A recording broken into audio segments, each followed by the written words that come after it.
Okay, before I start with this review, I just want to mention a few days ago, Fady El Said, or however you say his name, who plays Ram in the Class series, was answering some Q&A questions on Twitter. I asked him a question, like which episode did he enjoy and was his favourite. I kind of had a feeling which one he was going to say, but since everyone talks about it, of course, he replied back saying he enjoyed Detained. And there's no question about it, Detained does seem like a well-made episode. Good character moments, just one set, and a cool climax. But the reason I think it's really not that much good is because we've already seen this story done twice in the Doctor Who universe. Think about it, Midnight and Heaven Sent are all set in one location, having the main characters have to go through an emotional struggle with an unseen or unfaced villain, and of course both episodes are like the best episodes of the series. Class is obviously doing the same thing with Detained. Speaking of which, hi guys, Matt the Editor here and welcome to another edition to my Class reviews. Yes, you guessed it, tonight it's Detained. And from my intro you can guess the reason I don't find this the best episode is because there's nothing really original. It's basically Heaven Sent and Midnight merged together.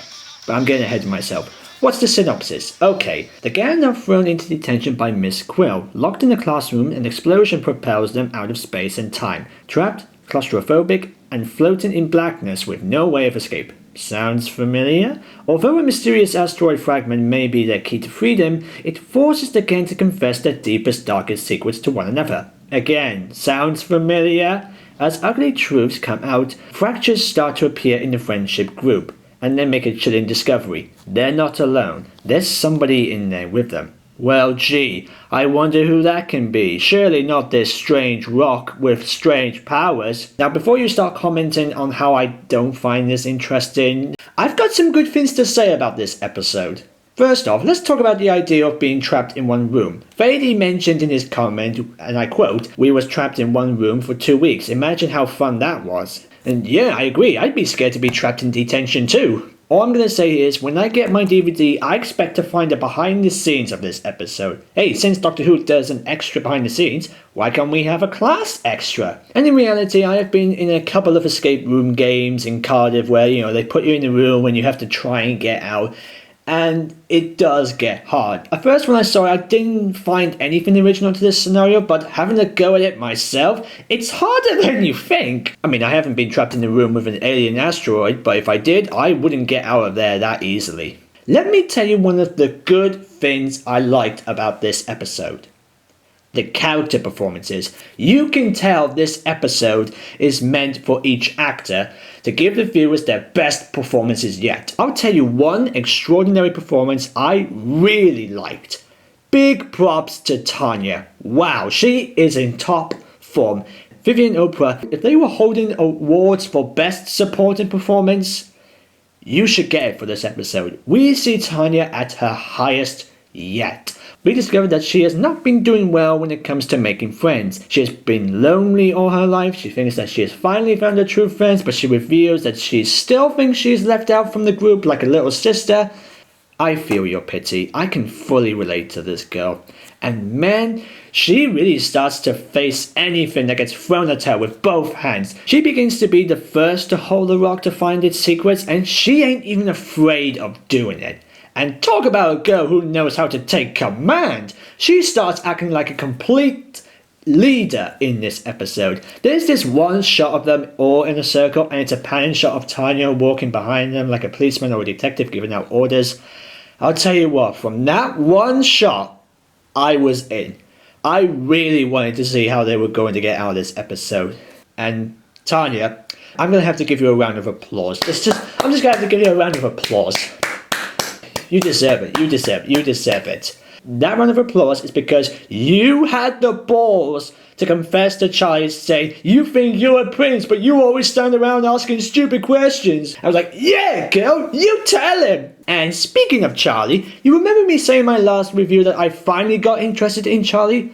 Well, this episode made me enjoy watching both the character and the actor. Greg Austin, You are brilliant. There's this small moment where he has to talk with Quill about calling slavery punishment, and then he starts saying, I'm not going through this again. I was like, good, thank God. If we had one more of that joke, I would literally stop watching. He starts to question his purpose as a prince, a friend, and he's having trouble being trapped in a small room. He even doubts about being a prince. He finally starts feeling like a human being. We even get some mentions of his alien past, about, like when he was a kid, he used to tell speeches at 7. I thought that was hilarious. That was nice. But to me, the best moment is when he goes all dark, when he confesses to himself, to the others, without touching the asteroid, that he's been wanting to kill the Shadow King. His love for Maltese is real, even though he's afraid of losing him, how he thinks everyone doesn't know him that well. And when he picks up that stone and he becomes all good cop, bad cop, sounding almighty, and watching it, I was like, oh shit. Oh shit. You remember this shot? I thought it was going to be one of those good guy turns bad scenes, or when he becomes possessed scenes, but no. The Rock has him confess for being the creature's murderer, by which he crushes that rock and the room is back on Earth. I was like, pow! Yes! You go, man! You go, man! Yes! So Tanya is good, Charlie is good.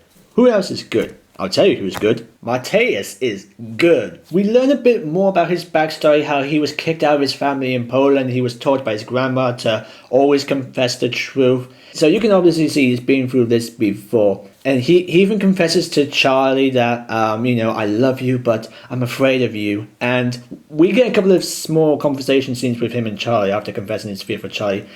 And one of the reasons I like Matthias in this episode is that even though he's always, by Charlie's side, there's a couple of moments where he's even helping Tanya and the group to try and figure out how to get out of the room, how to discover the truth of the asteroid. He's got his hand over his head, he's like going, so it's not a stone? You can obviously tell he's having fun in this episode. They're all having fun in this episode. And when everyone is holding that stone, he's like, that's like me, that's like it's like a memory, like you did. Come on, you can do it, you can do it. Just tell us how it feels, that's all. If you've been following my tweets, I think I might have mentioned there's a reference in this episode. There's this one scene where Matthias is trying to, make up with Charlie, and he pulls in this reference to the book series of Narnia, and which Charlie then asks, is that in Canada?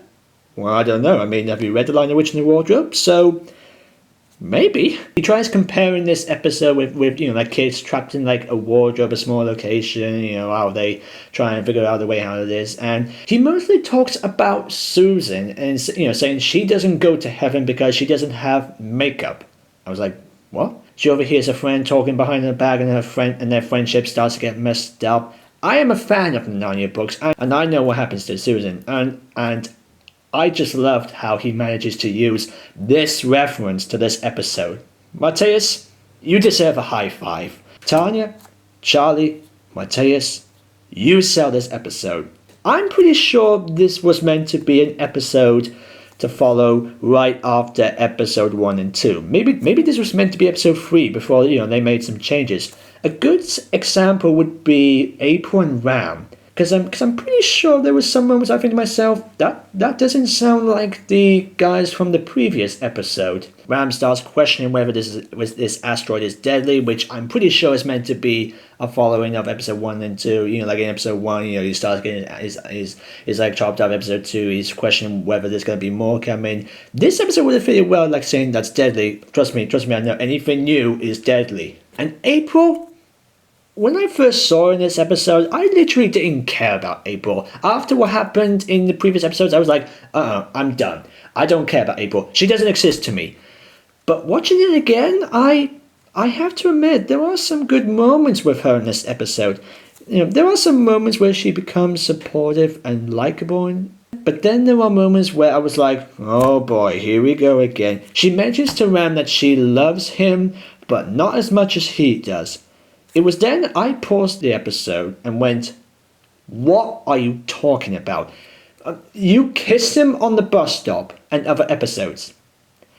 You had sex with him in the previous episode that you've known him for like a month, and now you're saying you don't love him as much as he loves you? Of course you're in love with him, you dumb cow! Look, I know the one playing April is a good actress. I'm sure she's a good person, but I don't think her character is good. There's only one good moment with her, and that's when she has a spare key and goes to unlock the door before things go haywire. And then there are some moments where she's back to the pissed off, emotional, I'm being torn apart girl from the last 2 episodes. There's also this shot of Charlie catching April in his arms, and I think she was originally meant to be an interest for Charlie. I mean, I know he is gay, but I think there was originally meant to be a relationship between April and Charlie. When you think about it, if you look at the first 2 episodes, there are a lot of scenes with April and Charlie than there are of Ram and April in those episodes. And then all of a sudden by episode 3 and then onwards and then all of a sudden we get this forced romance. And speaking of Ram does have his good moments. At first I was pretty sure Ram was getting out of character, but watching it again I was like, where have you been? He has his small joke moments, sarcastic humor, like how do I get myself into these situations? That was good. And he goes back to looking after Tanya, like a real friend. Or brother now. Where was that in the last 2 episodes? When he confesses his love to April, he loves her, but he's not sure that she loves him. He didn't ask for it, that she's the one and loves. It was then I was like, oh man, don't you dare go back to that crap. And I guess I have to give this episode credit for is also when Ram and April are having this little quiet argument about loving each other, and I was hoping for something like, it's over, we're done. Wow, I'm sounding more heartless, but good news, it doesn't happen. Well, good news to Ape Ram fans.